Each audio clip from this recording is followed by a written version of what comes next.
Thank you all for giving up your lunch break to come to my talk. So this talk is CI/CD jobs don't care about budget cuts. Why mirroring software vulnerability data matters. I'm obviously not John. I'm the other half of this presentation. Once upon a time, not so long ago, the US government decided that we should be more careful about cybersecurity, and they wanted to improve how that was done in the people who provide them with software. And as a result, everyone's security plan all of a sudden looked kind of like this. Step 1, scan for vulnerabilities. Step 2, do something about them. Step 3, profit! So there's a lot to say about what happens in step 2 and what happens in step 3, but a lot of people got stuck on step 1, so let's talk about what happened there. If you're going to see what vulnerabilities you have in the software, you need a list of what software you have, which is shockingly difficult and it is an entire separate talk. But you also need a list of all the known vulnerabilities that exist in the world. And one of the premier places to get the list of known vulnerabilities is the US government. So the National Institute of Standards and Technology provides this giant database. It's public, it's open, it's free to use. That's where you get your vulnerability database. But what happens if you have maybe a little underfunded government agency and your top guy points everyone at your data source? Yeah, you basically denial of service to your own agency. And you did it very effectively. I mean, it's not even just the US people. It's like the whole world is trying to download this database at once. So that didn't work so well. And then, on top of that, we started seeing news articles like this one saying, look, they don't have any money. They're not actually updating the database the way they used to, and nothing's ever going to get better. Great, great news. Good job. Good job, everyone. Good coordination.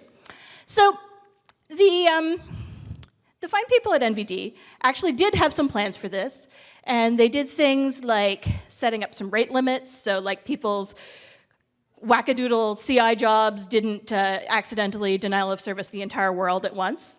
That was pretty good. And they did an API so you could get just the newest stuff, which would be great, except if you try to download the entire vulnerability database, 50 entries at a time, it takes a long, long time to get a whole copy of the database. So people didn't like that. There needed to be some sort of way to start. And then also, a lot of people were running these things in ephemeral CI jobs where I just like grab a Docker container, download my crap, build it, scan it, done, throw it all away. They were not keeping any of that data. So they didn't like that either. And the NVD folk learned this pretty early because they were like, yeah, we're going to turn off all of the old JSON files. It's going to be great. And they were like, well, not this month. Not this month, maybe not this year. So obviously we were not the only people seeing this. And so then the next step was asking for more funding, which is a perfectly reasonable thing to do, but it takes a lot of time. So why did I care? So I am here not on behalf of my employer, but this is my work project, which makes a vulnerability scanner that grabs a bunch of publicly known data and helps you scan your software. The idea was we can't go around whining that open source people never scan their software and then never give them any tools or ability to do so. So that's what it does. And I got to experience all of these NVD changes as a developer on the other end. So first we had to like add in the API keys, and then we had to change the code to do the back off for the different rate limits, and then handle the errors when it gives you the rate limits, and then we had to find a way to like bootstrap your data, because if you're in the US, sometimes you can get the whole data through the API, but if you're in like India, which a number of our Google Summer of Code students were doing, you were never getting that data, so you were just screwed. And at the same time, my colleagues in France and in the UK were saying, look, why do they keep taking the database offline in the middle of the day and I can't get any data? So it was not going well. And I had the moment to make a choice. Now, I could fix this just for me, and I could continue fixing it just for me. I could change it so that I screwed over everyone, which, as I know in this audience, all of you are thinking, this looks like a great way to force everyone to get more funding, right? Yeah. Or I have a green card, and I do not want to be deported. So why don't we take the high road and try to fix this, not just for me, but for everyone? So one of the things that you might realize when we're talking about CI jobs is like those things are just grabbing a container with a Linux image, adding all the software, updating it, and going. Why does it work that they can like get an entire software package? It is faster to get the fix than to find out whether you need it or not. Like why? That's stupid. And I know the reason why, because I am an old open source hippie. The answer is software mirroring. And we built an infrastructure to make that magic happen, even though we don't have government funding, we don't have industry funding, we have a bunch of random open source hippies spread around the world. So not everyone has the ability to tap into the network as easily as I do, but it turns out that the person who, one of the premier experts in open source mirroring and content distribution networks for open source lives in Portland. In fact, he lives in my house. So I walked upstairs and talked to my husband, John, and this is how we solved the problem. When your wife comes to you with a problem and she says, gosh darn it, fix it, your first answer is, yes, ma'am. The second answer is yeah. So to explain how I'm actually one of the oldest and probably one of the more premier people who understands open source mirroring, I ran kernel.org for about a decade, long ago, far in the far distant past. So I've seen how everything has literally been built from almost day one. At some point, I stopped doing kernel.org, and I wandered off to do other things. At which point, a friend of mine came to me and was like, hey, we should do some mirroring. And I got back into it. But I jump ahead a little bit. So, problem number one, as my wife points out, APIs suck and everyone should feel bad about them. And why does HTTP GET why is that not considered an API call? Anybody in the room believe that HTTP GET is not an API call? Oh, good, I don't have to actually argue with anybody. That's excellent. So, really the answer here was, step one, we need a place to actually host all of this data. Because one of the things in the open source mirroring world is you don't just have these magic or these servers out there serving all of this content. They actually have to get it from somewhere. And if you don't make it easy for people to get the content in the first place to mirror, they don't mirror it. I'm looking at you, Debian. I'm looking at everybody who makes mirroring hard or asks for a bloody SSH session to the mirror server. I'm not joking about that, actually. So, step one, steal my wife's project name, create a website, make the sketchiest website ever, which is now different. It's actually been updated so that it's not entirely sketchy. And start actually setting up a place that has rsync and HTTP access so that people can actually go and find the data. Okay, that's easy. Buying a domain name is not that expensive. I have 42U worth of data center space down in California. Setting this up isn't that hard. Great. Problem one is now solved. It also gave me a really good excuse to buy another domain name. I might have a problem. Okay, problem number two. Okay. Now I can serve this data in some vaguely useful way. This isn't mirrored yet, because as NVD obviously found out, somehow Linux plus sendfile might be too slow. I don't think they actually found that out. I think they use Microsoft, which doesn't use sendfile. Would you like to know how much more efficient sendfile is? Anyway, so how do we distribute this? So again, getting back to this idea of mirroring. So a friend of mine came to me at one point and said, hey, we've accidentally created this entire internet exchange. Yes, we accidentally created an internet exchange. Maybe we should put a mirror server on this so that all of our servers that are on this internet exchange can get our data much faster than going out to wherever the heck it is we're going. Great. So we took some money, built a server, and then people started actually paying us money to put their names on a label on the hard drives in the server. Why? I don't know, but they keep doing it. And I keep being appreciative that I'm not spending my own money. But then my friend, his name's Kenneth, came to me and said, look, you've been doing this forever. What if we change this up a little bit? I'm like, okay. What, you've got an idea here, clearly. What if we took thin clients? And everybody knows, does anybody not know what a thin client is? Oh, good. Oh, okay, so there's a couple of thin clients. If you've got a laptop, think something that's 10x slower than your laptop. This is a machine that's barely designed to be bolted to the back of a monitor and display something on a good day.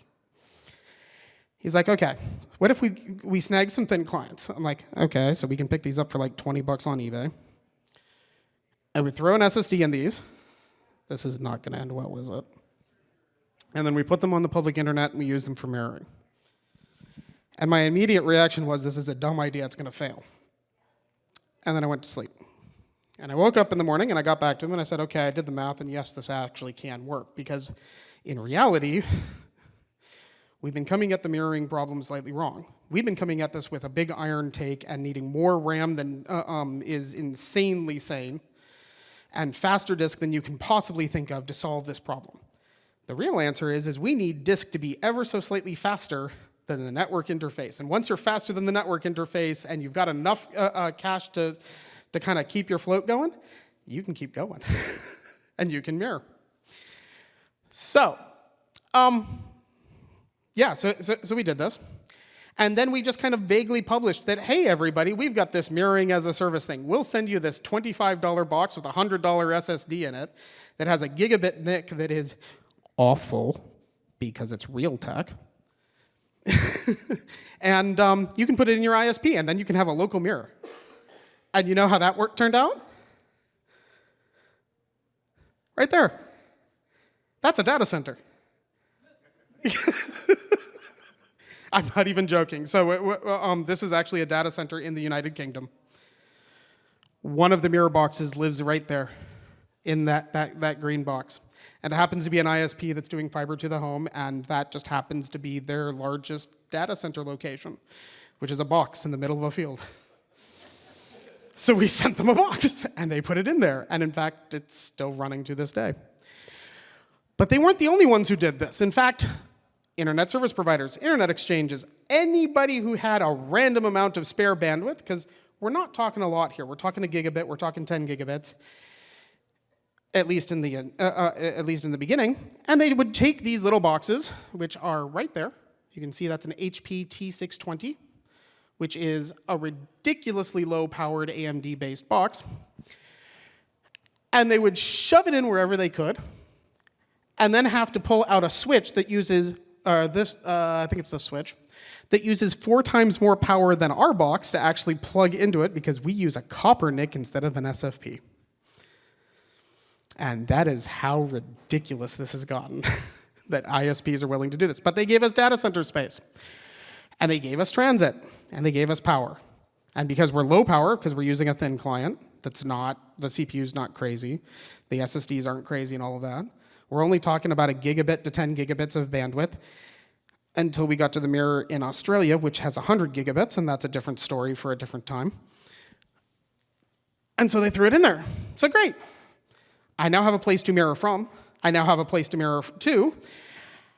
And before anybody asks, there is a statement that I have to make. And I have to reset my magic counter to 0 because I've pointed to the paper. Who thinks BitTorrent is a good idea? You're wrong. I have a paper I wrote in 2008 that says you're wrong, and none of the numbers have gotten any better since 2008. If you would like to read it, it's right there. Go have fun. And if any of you say IPFS, you can leave. Because it's worse. So, my friend Kenneth and I created a worldwide mirroring system that today has 339 gigabits per second of worldwide network bandwidth. That's 1/3 of a petabyte or a terabit of network bandwidth that we have access to be able to deploy this stuff. The NIST databases aren't that big. Onto all of the mirrors this data goes, because now I have a place to mirror from, a place to mirror to, and a worldwide place to start distributing all of this data. And at some point you're going to ask, okay, John, how are you and Kenneth not the sketchiest human beings on the planet? Because now you are taking CVE data that everybody else is now going to depend on, and you're publishing it for everybody.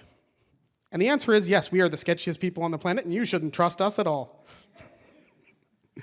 The data does get mirrored, but how many of you have downloaded VLC in the last week, month, year? Congratulations, you downloaded it from us, because we're like 95% of VLC's bandwidth these days. So if you trusted us to download VLC, congratulations, you probably can trust us enough to download your CVE data. And just to give you an idea, this is from VLC's actual mirror bits perspective, and that's how much data we moved in 24 hours on a quiet day. So what did we end up doing here? We've ended up running our own API crawler because my wife needed it to not only do the API queries for her own project, but since the API is slow enough, we might as well do it once for everybody so that we don't have to do it again. This not only saves everybody else time and effort, but it makes and keeps the API server clear as much as we can. But it also means that we can generate JSON files that are much easier to transfer, because frankly, I don't care if they're even a gigabyte in size.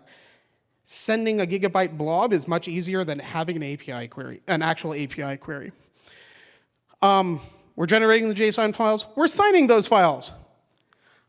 The entire GPG keychain is on the machine that's actually doing all of this data, so take the signature with a grain of salt. It probably came from me. It's probably safe. But if you actually care about it, go back and verify the JSON files from the original source.